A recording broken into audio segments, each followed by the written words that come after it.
আগন্তুক 9 মাৰ্চত দেশৰ প্ৰধানমন্ত্ৰীগৰাকী যোৰহাটলৈ আহিব।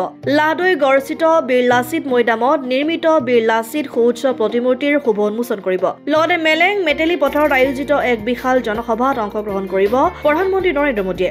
ইতিমধ্যে প্ৰধানমন্ত্ৰীক আদৰাৰ প্ৰস্তুতি প্ৰায় সম্পূৰ্ণ হৈছে আৰু সুন্দৰকৈ সজাই পৰাই তোলা হৈছে সমগ্ৰ জিলাখন। সেই প্ৰধানমন্ত্ৰীৰ আগমনৰ ক্ষেত্ৰত যাতে কোনো অসুবিধাৰ সৃষ্টি নহয় তথা সুকলমে যাতে সকলোখিনি সম্পাদন হয় তাৰ উদ্দেশ্য আগত ৰাখি আজি জিলা বিজেপি অগপই জিলাখনৰ অন্যতম ঐতিহাসিক পীঠ মহাপুৰুষ মাধৱদেৱ প্ৰতিষ্ঠিত ঢেকীয়াখোৱা বৰনামঘৰ, মইনাপৰীয়া নামঘৰ আৰু সভাস্থলীৰ কাষতে থকা এশৰণ ভাগৱতী সমাজৰ নামঘৰত নেদেখাজনৰ চৰণত সেৱা লৈছে আৰু প্ৰধানমন্ত্ৰীৰ আগমনে নিশ্চিতভাৱে যোৰহাটবাসী তথা অসমবাসীৰ উন্নয়নৰ ধাৰা অব্যাহত ৰাখিব বুলি আশা প্ৰকাশ কৰিছে সকলোৱে।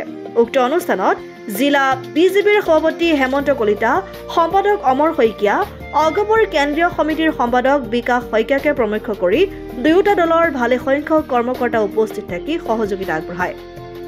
প্ৰধানমন্ত্ৰী নৰেন্দ্ৰ মোদী ডাঙৰীয়াৰ যোৰহাট আগমন উপলক্ষত আমি আজি ঢেকীয়াখোৱা বৰনামঘৰ, মইনাপৰীয়া বৰনামঘৰ আৰু সভাস্থলীৰে কাষৰ এখন ভাগৱতী সমাজৰ নামঘৰত আমি 3খন শৰাই দি আমি পৰম পিতাৰ ওচৰত প্ৰাৰ্থনা জনাম যে অনুষ্ঠানভাগ সুকলমে সম্পাদিত হয়। আমি আমাৰ দুয়োটা দলৰ ভাৰতীয় জনতা পাৰ্টি আৰু অসম গণ পৰিষদৰ কাৰ্যকৰ্তা সহিতে সকলোৰে সহযোগত আমি ইয়াত আহি সেৱা ল'লোঁ আৰু আমি আশাবাদী সকলোৰে সহযোগত সকলো ৰাইজৰ আশীৰ্বাদত অনুষ্ঠানভাগ সুকলমে সম্পাদিত হ'ব। অসম আদিত্য টিয়ক।